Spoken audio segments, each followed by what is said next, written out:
છેલ્લા કેટલાક સમયથી ઠાકોર સમાજ સેનાના કન્વીનર અલ્પેશ ઠાકોરે નશા વિરુદ્ધ મહાઅભિયાનનો પ્રારંભ કર્યો છે। ત્યારે આ અભિયાન અંતર્ગત અલ્પેશ ઠાકોરે મુખ્યપ્રધાન સાથે એક મુલાકાત કરી દારૂના અડ્ડાઓ ચાલતા હોવાની એક યાદી પણ સોંપી છે। સાથે જ આ દારૂના અડ્ડા ઉપર 21 દિવસમાં કોઈ કાર્યવાહી નહીં થાય તો જનતા રેડ પાડવાની ચીમકી પણ ઉચ્ચારી છે। આ ઉપરાંત અલ્પેશ ઠાકોરે એસસી, એસટી અને ઓબીસી સમાજને લગતી 17 માંગણીઓનું આવેદનપત્ર પણ સોંપ્યું છે।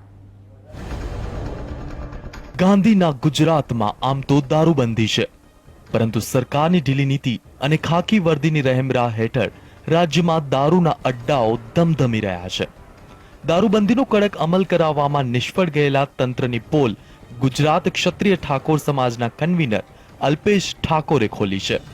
અલ્પેશ ઠાકોરે વડાપ્રધાન નરેન્દ્ર મોદી અને મુખ્યપ્રધાન આનંદીબેન પટેલના વતન મહેસાણા જિલ્લામાં જ 1000થી વધુ દારૂના પીઠાઓ ખુલ્લેઆમ ચાલી રહ્યા હોવાના પુરાવા રજૂ કર્યા છે। આ ઉપરાંત પાટણમાં ચાલતા દારૂના અડ્ડાઓની માહિતી દર્શાવતો નકશો પણ સોંપ્યો છે। આ પુરાવાઓ સાથે મુખ્યપ્રધાનને રજૂઆત પણ કરી છે। સાથે જ અલ્પેશ ઠાકોરે રાજ્ય સરકારને ચેતવણી આપી છે કે જો 21 દિવસમાં આ અડ્ડાઓ સામે પગલાં નહીં લેવાય તો ઠાકોર સમાજ સમગ્ર ગુજરાતમાં જનતા રેડ પાડશે। આપણું ગુજરાત છે ને આપણા ગુજરાતને વ્યસનમુક્ત કરવા માટે એમણે જે અલ્ટિમેટમ અમે આપ્યું છે ફરીથી 21 દિવસનું એટલે આપ્યું છે। ભરોસો છે શાસકને વિપક્ષ ઉપર, આ ભરોસો ટકાઈ રાખે અને ભરોસો ટકાઈના અમારે 21 દિવસ પછી જનતા રેડ પાડવાની નોબત ના આવે એવી આશા રાખીએ। અલ્પેશ ઠાકોરે નશાની બદીમાંથી રાજ્યને સંપૂર્ણ મુક્ત કરવાની નેમ લીધી છે। ત્યારે રાજ્યમાં દારૂબંધીનો સંપૂર્ણ અમલ થાય તે માટે વિધાનસભામાં તમામ પક્ષોએ એક થઈને ચર્ચા કરી ખાસ પોલિસી બનાવવી જોઈએ તેવો આગ્રહ રાખ્યો છે। આ સાથે જ અલ્પેશ ઠાકોરે માંગ કરી છે કે વિધાનસભાના વર્તમાન સત્રમાં સંપૂર્ણ એક દિવસ રાજ્યમાં વ્યસન મુક્તિ અંગેની નીતિની જરૂરિયાત અને તે અંગે કાયદાકીય રીતે શું થઈ શકે તેની ચર્ચા કરવામાં આવે। ત્યારે વિપક્ષે અલ્પેશ ઠાકોરની માંગ અંગે ગૃહમાં રજૂઆત કરવામાં આવશે તેવી ખાતરી આપી હતી। તો માનું ત્યાં સુધી જે યાદી આપી એમને ગુજરાતમાં કોઈ ઠેકાણું એવું નથી જ્યાં દારૂનો 2 નંબરી અડ્ડો ચાલતો ન હોય।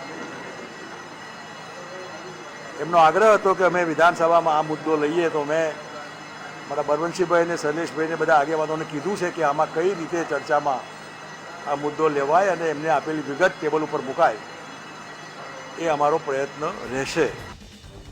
આ ઉપરાંત અલ્પેશ ઠાકોરે રિઝર્વેશન એક્ટનો તાત્કાલિક અમલ, ખંભાતના અખાતમાં બાબા સાહેબ આંબેડકરની 191 ફૂટ ઊંચી ધરાવતી વિશાળ પ્રતિમા મૂકવા ઉપરાંત બક્ષી પંચમાં હવે કોઈ પણ જ્ઞાતિનો સમાવેશ ન કરવામાં આવે તેવી રજૂઆત પણ કરી છે। ઘડવૈયા પછાતોના મસીહા એવા બાબા સાહેબનું આંબેડકરનું 135મી જ્યારે આપણે એમની જન્મજયંતિ ઉજવી રહ્યા છીએ ત્યારે એમને એક સાચી શ્રદ્ધાંજલિ, ગરીબોની સાચી શ્રદ્ધાંજલિ, પછાતોની સાચી શ્રદ્ધાંજલિના ફળ રૂપે ખંભાતના અખાતની અંદર એક અતિ ભવ્ય સ્ટેચ્યુ બને એવી માગણી કરી છે। મુદ્દો એ છે કે 49% અમને જે હક મળ્યો છે આની અંદર કોઈ છેડછાડ કરવામાં ના આવે, આની અંદર કોઈ નવી નીતિ લાવવામાં ના આવે કે નવા કોઈને ઉમેરવામાં ના આવે। એ સિવાય જે કંઈ મળતું હોય તો મારી શુભેચ્છા છે।